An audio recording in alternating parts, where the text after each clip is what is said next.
speak to Zikhona Ndlebe, Research and Advocacy Officer at Judges Matter, about these developments, but most importantly, how exactly is a Chief Justice appointed in South Africa? Zikhona, thank you so much for your time this evening. And of course, without further ado, how exactly is a Chief Justice appointed in this country? What is considered? So in terms of the Constitution, the President has the sole responsibility to appoint the Chief Justice. So in terms of Section 174 of the Constitution, the prerogatives of the President usually just state who he thinks should be the next Chief Justice, and then that person is interviewed by the JSC. But now the President has chosen an open process where nominations have been called. They were called on the 16th of September and they closed yesterday, the 1st of October. And as you've said, there has been a nomination of Judge President Ndlebe, who has been involved in a lot of controversy in the judiciary.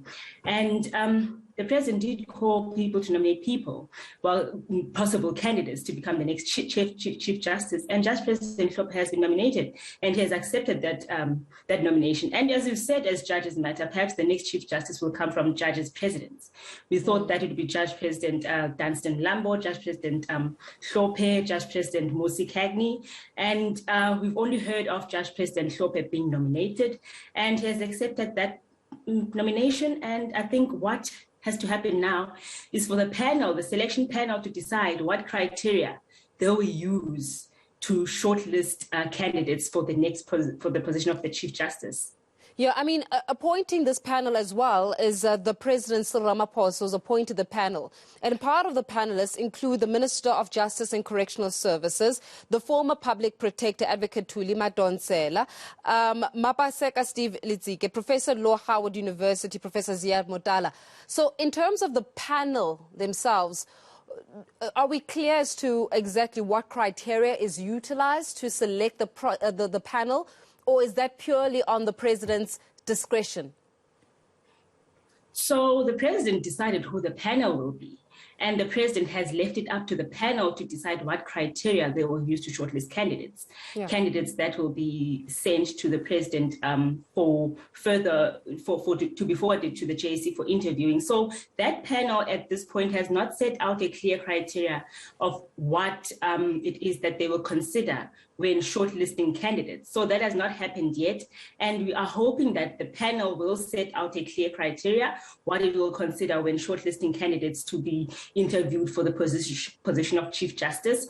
And it should look at a person's qualification, a person's track record, leadership position, whether they've been in a leadership position before, whether they have acted as a judge before, and perhaps whether there are any complaints against them. So it's really up to the panel to decide what criteria it will use when shortlisting candidates. Yeah, I mean, we saw also when it came to the selection of a constitutional court judges, how that also had its own little bit of controversy, right?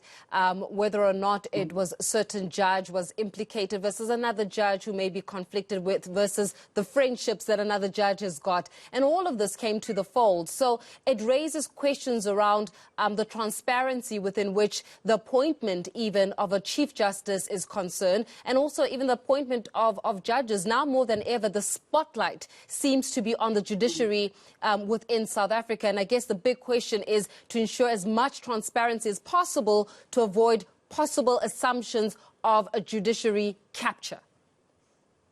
That's absolutely correct.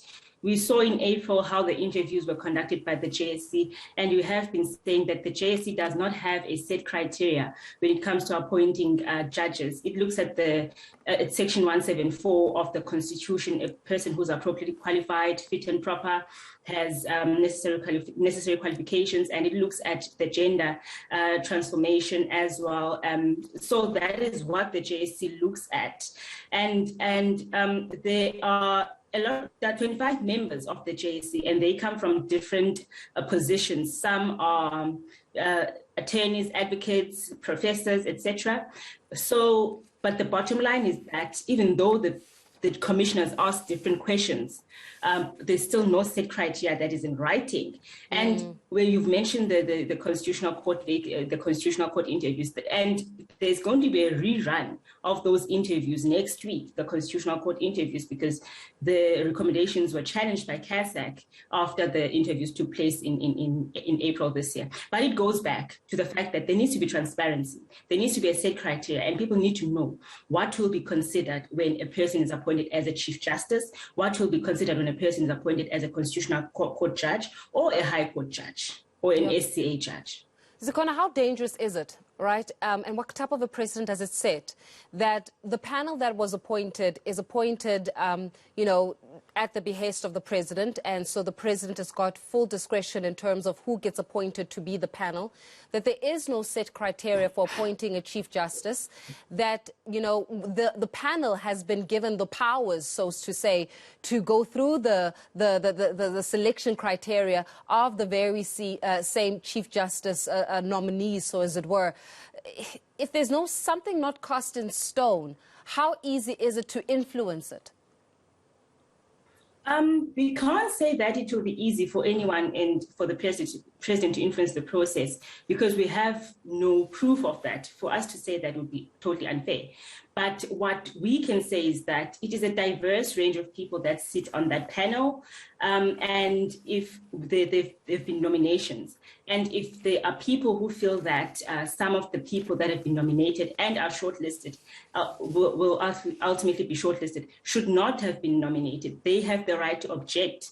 So there is also that right. If a person feels that a certain person who has been nominated should not have been nominated and has evidence, they should raise that with the panel and submit all the evidence and documents and reasons why they think a certain person should not have been nominated and should not be shortlisted, because we've got that right.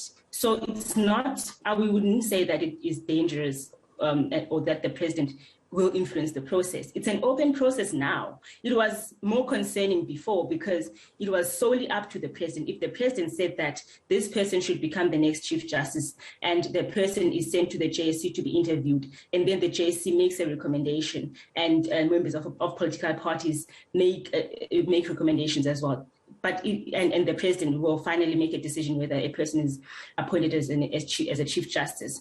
In that instance, it was solely up to the president whether a person becomes the next Chief Justice. But now there's a possibility that it can be anyone. It is not totally up to the president, but the president will have the last say. Zikhona, we'll leave it there for this evening. Thank you so much for your insights. Zikhona Ndlebe, who is a research and advocacy officer at Judges Matter. Well,